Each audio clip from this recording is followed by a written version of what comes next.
Assalamualaikum warahmatullahi wabarakatuh. Pada pertemuan kali ini, kami kelompok 1 yang beranggotakan saya Putri Nadila, Ainatul Khairah, Ima Priyanti Wulandari, dan Uma Laila Septiana akan menyampaikan materi mengenai komponen pendidikan yang terdiri dari tujuan, pendidik, dan peserta didik. Untuk yang pertama adalah tujuan.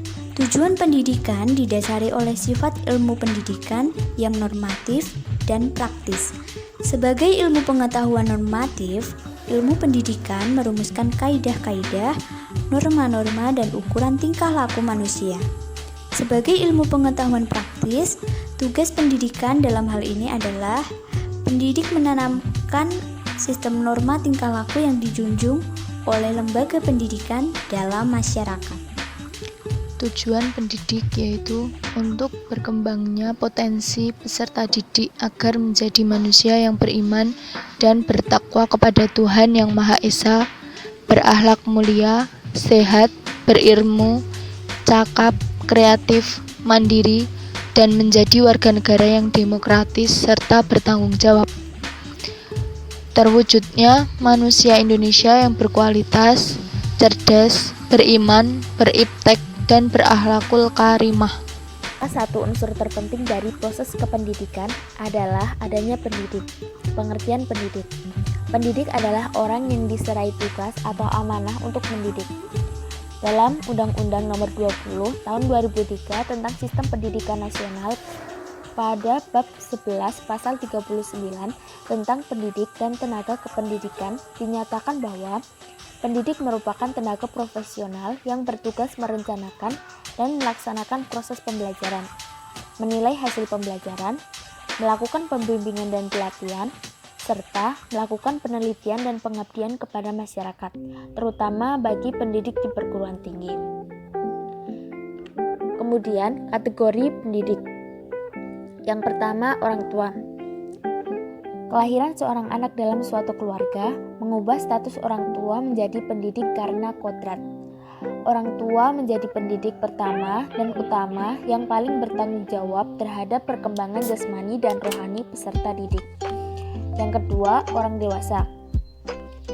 Orang dewasa sebagai pendidik dilandasi oleh sifat umum kepribadian orang dewasa, sebagaimana dikemukakan oleh Saifullah, yaitu manusia memiliki pandangan hidup yang pasti dan tetap.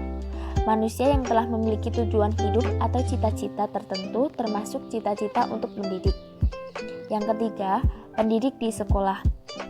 Guru sebagai pendidik harus bertanggung jawab atas peserta didik, memberikan contoh yang baik kepada peserta didik, memiliki kemampuan intelektual, dan dapat mengendalikan emosi, serta memiliki sifat mendidik dengan dilandasi rasa cinta dan kasih kepada peserta didik.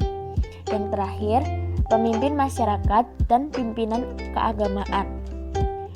Peran pemimpin masyarakat menjadi pendidik didasarkan pada aktivitas pemimpin dalam mengadakan pembinaan atau bimbingan kepada anggota yang dipimpin. Kemudian, pimpinan keagamaan sebagai pendidik tampak pada aktivitas pembinaan atau pengembangan sifat kerohanian manusia yang didasarkan pada nilai-nilai keagamaan. Peserta didik adalah individu yang memiliki potensi untuk berkembang, dan mereka berusaha mengembangkan potensinya itu melalui proses pendidikan pada jalur dan jenis pendidikan tertentu. Dalam perkembangan peserta didik ini, secara hakiki memiliki kebutuhan-kebutuhan yang harus dipenuhi. Pemenuhan kebutuhan peserta didik tumbuh dan berkembang mencapai kematangan fisik dan psikis. Kebutuhan yang harus dipenuhi oleh pendidik diantaranya: 1. Kebutuhan jasmani.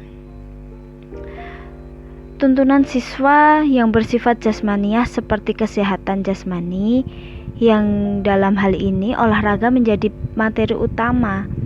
Di samping itu, kebutuhan-kebutuhan lain seperti makan, minum, tidur, pakaian, dan sebagainya perlu mendapat perhatian. Yang kedua adalah kebutuhan sosial. Pemenuh keinginan untuk saling bergaul sesama siswa dan guru serta orang lain merupakan salah satu upaya untuk memenuhi kebutuhan sosial anak didik. Dalam hal ini, sekolah harus dipandang sebagai lembaga tempat para siswa belajar, bergaul, dan beradaptasi dengan lingkungan. Seperti halnya bergaul sesama teman yang berbeda jenis kelamin, suku, bangsa, agama, status sosial, dan juga kecakapan. Dalam hal ini, guru harus dapat menciptakan suasana kerjasama antar siswa dengan suatu harapan yang dapat melahirkan suatu pengalaman belajar yang lebih baik. Yang ketiga adalah kebutuhan intelektual. Semua siswa tidak sama dalam hal minat untuk mempelajari suatu ilmu pengetahuan.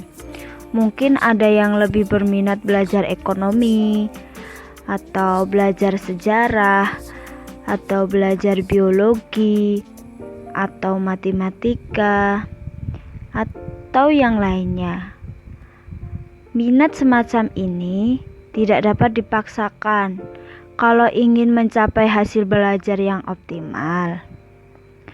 Oleh karena itu, yang penting itu bagaimana guru menyampaikan pembelajarannya.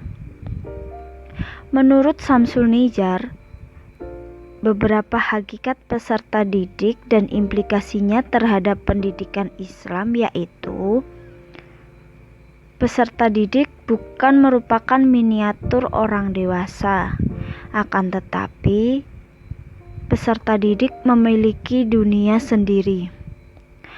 Yang kedua adalah peserta didik adalah manusia yang memiliki diferensiasi periodisasi perkembangan dan pertumbuhan. Dan yang ketiga adalah peserta didik adalah manusia yang memiliki kebutuhan baik yang menyangkut kebutuhan jasmani maupun rohani yang harus dipenuhi. Peserta didik yang keempat adalah peserta didik adalah makhluk Allah yang memiliki perbedaan individual. Yang kelima adalah peserta didik yang terdiri dari dua unsur utama, yaitu jasmani dan rohani.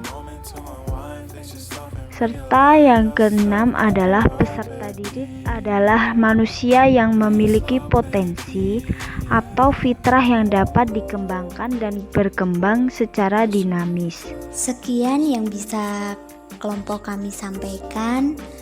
Mohon maaf apabila ada kekurangan dalam penyampaian materi pada pertemuan kali ini. Semoga ilmu yang kita dapat hari ini bisa bermanfaat dan berkah untuk semuanya. Wassalamualaikum warahmatullahi wabarakatuh.